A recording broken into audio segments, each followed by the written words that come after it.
Welcome. If you like this content, if you want to see more of it, I implore you to hit the like button down there, the subscribe button, get your notifications going if you're into that, and possibly hit up the Patreon and become a contributing member to make all of this possible. Hi, and welcome to Indie Learning Music Tutor. I'm your tutor, Harry, and today we are going to focus on a fret area. Generally, when we look at the fretboard of any instrument, be it bass, guitar, if we really want to get an intimate knowledge, we want to not only work the entire fretboard as I did with the other full fretboard arpeggio exercise, but also work across different arpeggios in the same fret area, so we get an understanding of what notes are shared between arpeggios and what notes are not. The primary tool I use for this is something called a continuous arpeggio. I will only be concerning the first 5 frets, 6 if you consider the open strings as a fret, and I will run through what is known as the circle of fourths: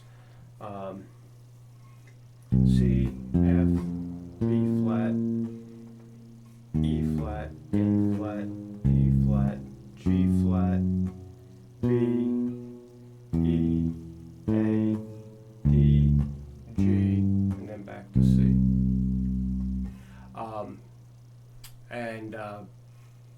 Basically the goal is I will do 4 beats ascending and descending through arpeggios.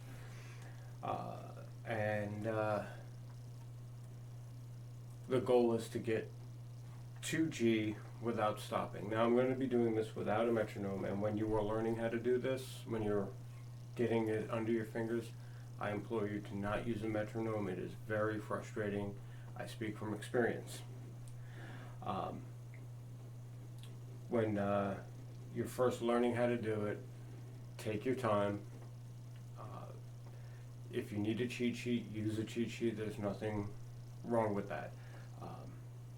Once you get it under your fingers and you'll learn how to manipulate the shapes, be it second finger position, the first finger position,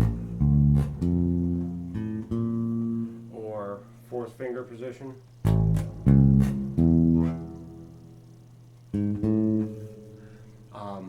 In a fluid motion, that's when you start setting yourself to a metronome and keeping time on yourself so that you can improve your fluidity in this. So without any further ado, continuous arpeggio exercise. That's what we'll call this. We're going to start on C, because C is the beginning of either the cycle of fourths or the circle of fifths. So we start on C. It's our easy scale, no sharps, no flats.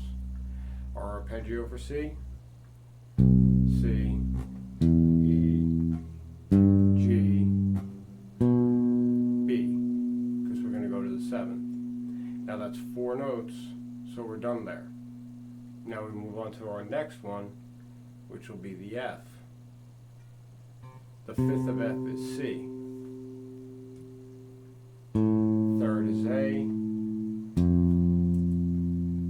the note itself, F, and the 7th. Then our next one is the B flat. Now the B flat is here, and you're here, so you're missing the 5th already. The 5th is the F, so you go to the 3rd, down from it, 3rd, root, 7th, 5th. Now our next is E flat. Now we can't hit E flat here. We can, however, hit G, the 3rd.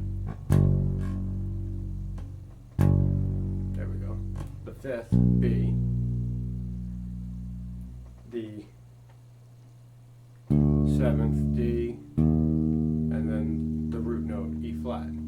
Now our next is A flat. Now we're already on the fifth of A flat with E flat. So seventh, root, and then we go up to C for our third.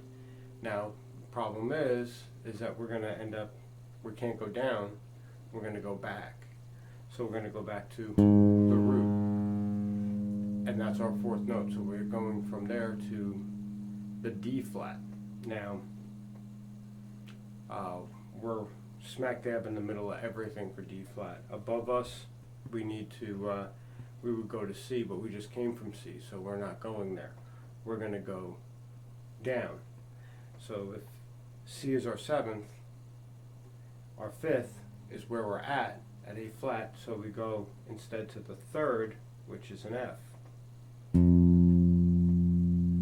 then we go to our D flat, and then we go to our seventh, which is a C, and then we go to our fifth, which is A flat. Now the next note down is G flat, and we go to the F, which is the 7, back up to G flat, and we're going to skip completely the fifth, which is D flat. Then from G flat, B is our next note, and we're already on the seventh of B. So B, E flat, G flat, B flat, which is the seventh of B. And now from B flat, from B we go to E. B is the fifth of E.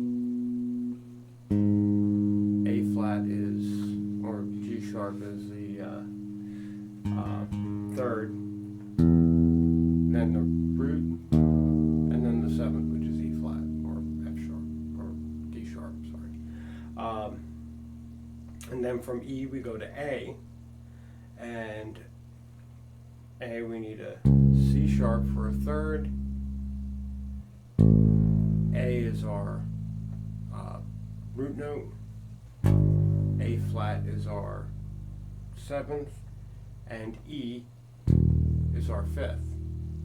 And then we're going from there, we're going straight to D, which F sharp,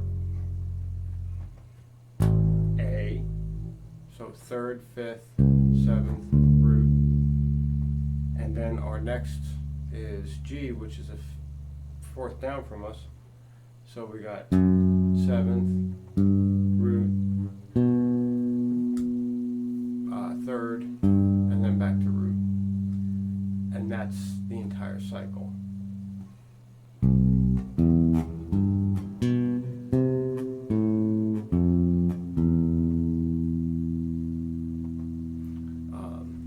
I still get caught up sometimes, so don't look at me to be perfect.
So that was just major. Now, The other thing is, we're then going to attempt to do it in minor.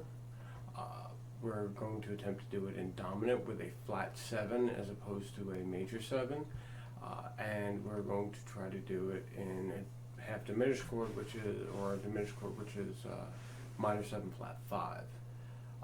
So there's a lot of length you get out of this exercise in just super familiarizing yourself with this when you're looking at a lead sheet and you see the chords.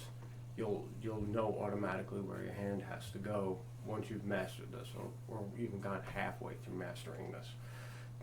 Let's be honest, as providers of the groove, you don't have to sit there and hit every 16th note. You have a little bit of wiggle room there. So I'm just gonna leave it at the major. And I'll try to do a smooth take of it for that right there.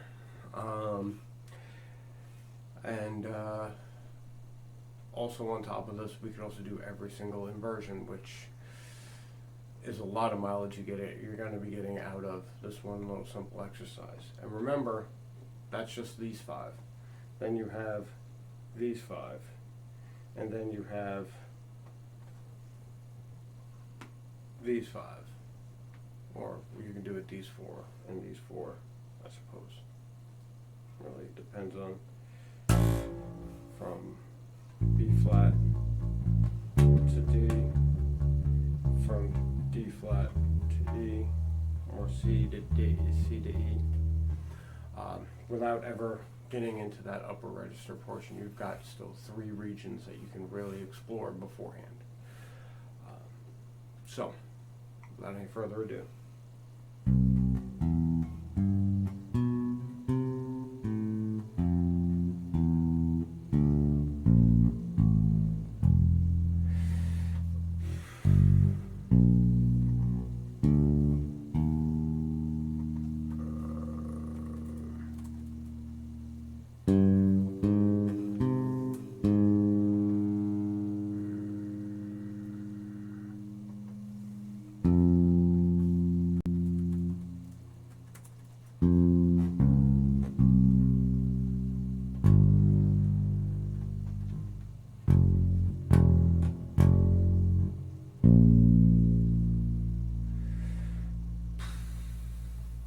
This is where I run into problems.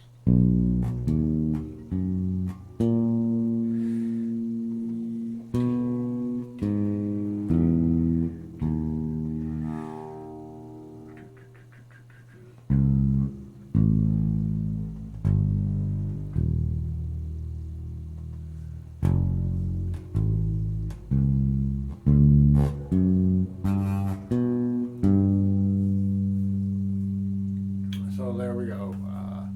There's my choppy version of that.